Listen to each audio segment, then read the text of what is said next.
Donkomi that I find interesting, Ederson, Manchester City's long-term goalkeeper. An approach has been made by Galatasaray, 3 million euros. The price even shocked me the more. Looks like his contract's either running out or something of the sort. But are you surprised Ederson is getting or possibly getting out of the PL? Because I feel like with such a low bid, there is almost certain this move will happen. Yeah, I'm not surprised at all. I think a move has been on the cards for like the last 2 years. Because even though he's been very successful at Manchester City, even though he's contributed to that success with his saves and his assists and general play, I don't think City fans are comfortable enough with him in goal. I think they prefer someone who is a little less eccentric and more focused on the goal saving than Ederson is. I think Ederson, they want somebody who can play football. Yeah, and he is the best at it. Yes, but he is not the best shot stopper.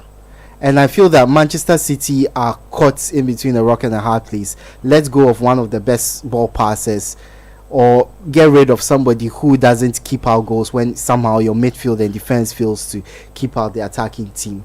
So I honestly think he should leave, for Manchester City's sake and for his sake as well. Just move to a new environment where he's won it all with Manchester City. There's nothing to play for. Trophy cabinet must be very nice. Unless he wants to stay at Manchester City and get a place in the World Cup over Alisson, but I don't see that happening. There's no way Alisson loses his number one spot to Ederson at this point with how he's been playing for Liverpool.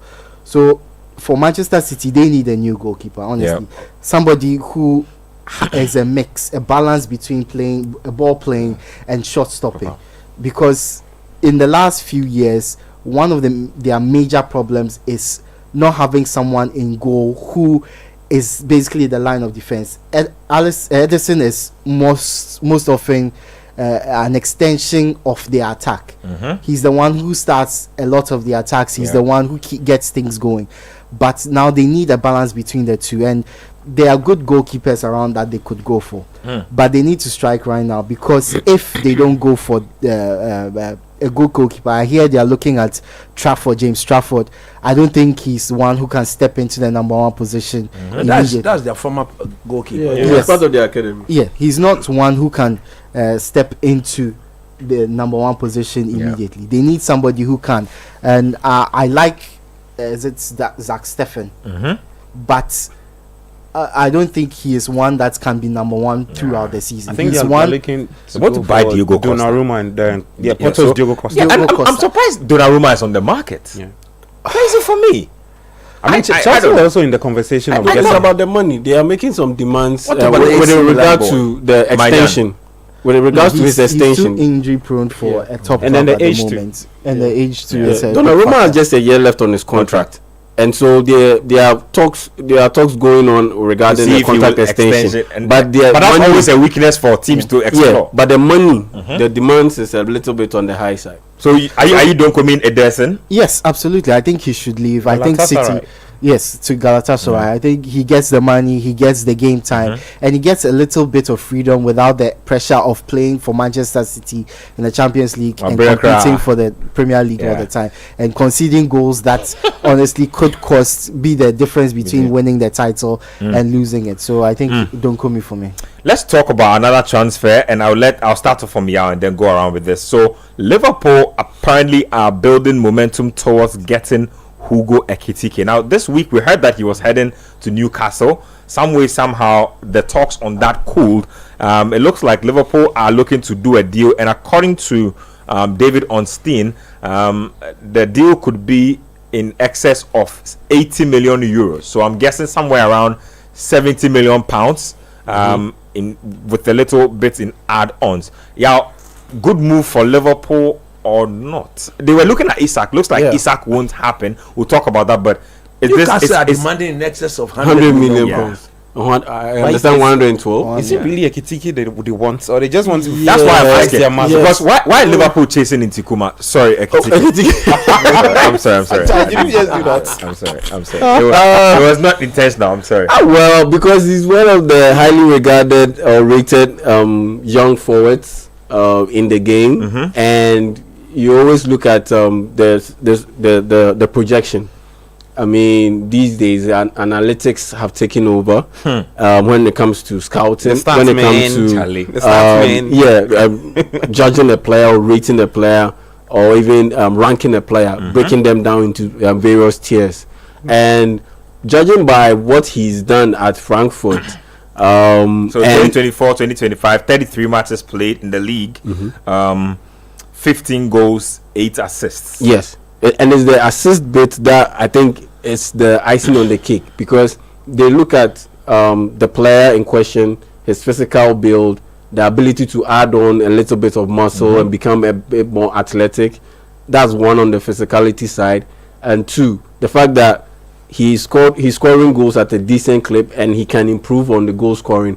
But even at a young age, he's shown the awareness and the ability to find his teammates to get goals. And that's the bit that gives them a bit of a proper assurance that we can go ahead and risk it, more or less, and spend all this money on a Ekitike instead of adding, let's say, 30 million pounds to go and get Alexander Isak. I think they are betting on Ekitike being the next Isak, because that's the comparison. Very similar game style. Yeah, that he's had ever since he broke out in his career. And so instead of going in for Alexander Isak, Liverpool are they are taking a calculated risk by trying to go in for the next Alexander Isak and have him come up in their system. More or less develop alongside Florian Wirtz and be in the right position to take over when Mohammed Salah and those guys leave the scene. And so I think, would I Donkomi this the whole way, as in over 10? I think I'll give it a very steady, very nervous 7. I'll give it a very nervous 7. I'll give it a 6. I mean, easily I'll give it a 6. Now, let's 6 there means I don't go in the move. But if I'm 6 there means you are very edgy about the move. Yes, I'm edgy. That's why I said a very nervous 7. Okay. Yeah, I'm edgy about the move because we've seen it happen with Darwin Núñez.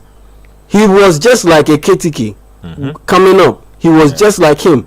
So I'm a bit cautious about it, a bit nervous about what's it. Liverpool's obsession with getting a big centre forward? I think they are basically saying that the Darwin Núñez experiment has failed. So they want like a Darwin replica, sort of. More or less. No. What I think they wanted was an actual striker who can get them goals. One who is a goal scorer primarily, but can play off Mohammed Salah. Yes. That is why Isak was the perfect target. But getting Ekitike, I think it just falls into we are trying him again. He's not proving. Yep. He's young. I get it very well. He's going to become a really good striker eventually. Yeah. But I think for a team that is as dominant as Liverpool has been in the last year or so, you want that completing factor to keep up that dominance. They want to strengthen their position. You want it to strengthen their position. Yeah. So getting Florian Wirtz was awesome. Yeah. Getting Kerkers, brilliant. Getting Jeremy Frimpong, 3 players at the top of their game now. Yeah. And are young. And are young too. Hugo Ekitike, he fits into the young category. He fits into the talented category. But does he match the quality at the level of those players at their various positions? No. That is why Isak would have been perfect. I get it. Newcastle do not want to part with him. And looking at everyone who is available, Gyökeres going to Arsenal, Šeško, who knows where he's going, but people are saying Manchester United. Osimhen is staying in Turkey or going to Turkey. Ekitike seems like the only one who is left who fits a certain category that Liverpool might go for, even though he's not the one that they should have got. I think it's fine. He's not going to bear the scoring burden. There are other players who get to bear that burden primarily. So it's not the ideal move for Liverpool, but I get it. In a couple of years, this move might just blow up and become. Hey, Charlie, Liverpool media, this into Kuma move there, I don't like. You talk about the obsession with getting a big striker. I mean, you always have to vary the way you score goals.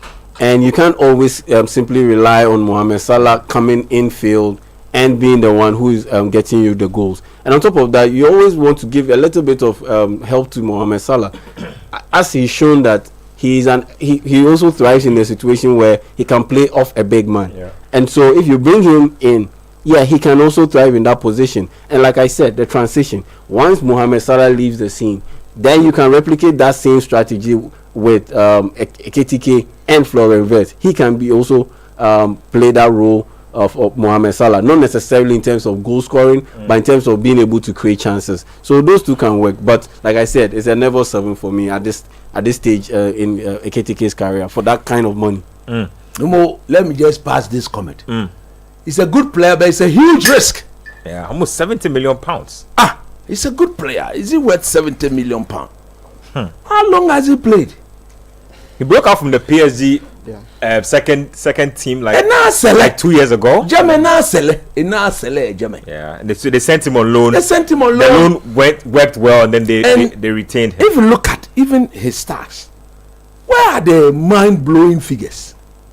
15 and 8 assists. He's a decent striker. 33 goals, 15 in the Bundesliga. Yeah. If you put Cunha in Buemo, they will score more than 40. It's okay, you let me leave it. Oh, let me talk. Let me talk. You see, man. I don't know, but I don't like signings from Germany into the EPL. Yeah, I always feel like normally when you they need to come, prove they yourself. struggle. Yeah. And quite a number of them. If Liverpool were to pay that 70-80 million that is being talked about here, I don't think he's a 70-80 million pound player. No, it's not. I mean, these days decently 40, 45. You pay what the selling club wants. 40, you understand? 40. Yeah. But look, I've watched him play. I like his movement. You see, he's not that prolific goal scorer. He's an all-rounder. Yeah, he's like to play Target man type of. That is it. Yeah. How old is Isaac? 25. How old is Ekitike? Ekitike is 23. I will pay the money for Isaac. I think so. I think if you can pay, I'll pay the money for Isaac. I don't think 70. the problem is that I don't think Newcastle want to sell Isaac to a Yeah, Premier that's the League thing. rival. They don't. They would rather sell to an Is it- outside team and than to a Newcastle Premier League themselves- rival. Or to the Saudis. He Exactly. says, I think the guy, he's left with only a year or two on his Yep. contract. 2 years. He wants to leave. If they don't sell him, he'll run down the contract. Yep. And at the age of 27, 28, He has all his football ahead of him. ahead of him. Yeah. So I think they should sit down. I would have rather preferred Liverpool going for Isaac and Newcastle using the money to go buy buy Ekitike. When Newcastle expressed interest in Ekitike, I thought that was what they were trying to do, but looks like they have ideas of their own. Let's move on and let's talk about some other stuff. This was a Ghanaian transfer that I just want to touch on. Amir Muhammad generated a lot of controversy on socials. One time bought by Manchester City. One time said academy with Phil Foden and co. He is off to Bechem United in an attempt to revive his career. I don't know if that's a place to revive a career, but Aminu Muhammad That's the place. People get out of Ghana a lot through Bechem United. Exactly. I don't know if that's the place to go. But Where would you like him to go? Because in Ghana, well, you're right. Maybe I don't know. I mean, if you've come through Right to Dream, he came through Right to Dream, right? Yeah. He came through Right to Dream and end up a Bechem. I don't know, man. But Gabi, let me start with you on this note. So, Aminu Muhammad's issue is a little perturbing. But how do you feel about his Bechem move? All the talk about how he didn't take his opportunities and this brand new start. When I saw the story, I was trying to ask myself if it's the same Aminu Muhammad I know, because, like you said, starting from They bought him for 1 million. Yes, starting from here. from That barely ever happens. Yes, because look, we are talking about a player that had huge potential to go on and do big things. Started with, went on to, had a bit of stint with Manchester City, and just to, like y'all said, where again as that part for him to go and revive his career, come back to Ghana. Because it's just one of those moves that has really gone wrong, especially with his career. I don't think he's had the best of trajectories. And then again, when it comes to the conversation about players making the right moves, when you have people talking about them and that kind of stuff. So look, Ben, I saw it was a Wafa, not Wafa. It was Wafa.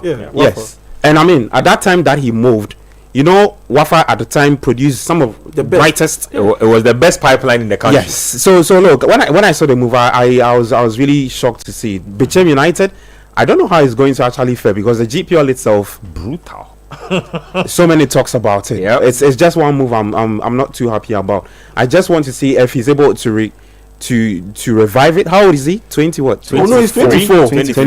Yeah, he was part of the Kudus group. 2017 under 17, the one we played in India. Yeah. He was part of that group. He and Eric I've forgotten the name. Yeah. The captain Eric Aya. Yes, Eric Aya. And you see, look at the similarity. Eric Aya moved to AS Monaco. Yep. yeah. What has happened to him? Same thing I'm saying. And then Paris FC or You see, something like that. I think make it's the Paris. right move. Like that whole giant leap. I'm not doubting your talent, but it's a different system that you are moving into. A perfect example is Dominic Dominic Dia. You are going to AC Milan at the time that they had Pato and Kaka and Co. Charlie, Yeah, you see, when I'm not doubting your talent too, but when such things happen, you don't blame these boys. So The people around. those around Yes, them, the people they around. see the money, and they don't care. You see, they are in the position. Maybe when is this money going to come? again. First, can call. Ben, They don't care about the future Or or the the growth of the player. At age 15, Mbappe was getting huge offers from Arsenal, and But he co. stayed home. But he stayed home. a similar story I heard this week, right? When I was doing the Kudu stuff, a player from Nima, the player has about 15 advisors around him. A player who hasn't blown up yet. It's not blown out yet, and they're already comparing the player to Kudus because the player play with Kudus. That's ridiculous. And when they see Kudus moving from Kudus has gone through what? Ajax, in fact, RTB, Nordsjælland, Ajax, West Ham, Spurs. The player is not on that same trajectory. 15 advisors around the player. And They so are one all coach, seeking their personal yes, interest. this one is telling you this. Edwin will tell you this. Oh, go here. This one will help you. Charlie, if he gets mad, then like you see, all these things do not play out well for the player. At the time Ellen Haaland broke out in the Austrian league, when he was moving, didn't Ole Gunnar Solskjaer say that they wanted him, but his camp had issues with it, and Man United failed to also pay the money. Yeah. Took their time and went to Dortmund. Yes, but he went to Dortmund. You see, even at that stage, those people, they are properly managed. Though. Yep. Yes. But you see, here in Ghana, when these boys start, because of the sort of struggle that the coach team or the developing team goes through, Yeah. they are just looking for the least opportunity to cash in. To cash out. Now, when True. the money is that huge, you dare not say you won't allow him to go. You cry. His parents will come and even His fast you. parents will come in there. They'll Premier say, League teams, do their that, do parents that. come over to go and ask Ben, somebody he's a told me very some, good player. somebody I know him personally. told me something about the player I'm talking about. The player, I can't put his name out there, but he played for Accra Lions. And when he played for Lions, I hear the parents of the player was like in one season. So in the just ended GPL season, we want to see our player playing for Denmark, France or something.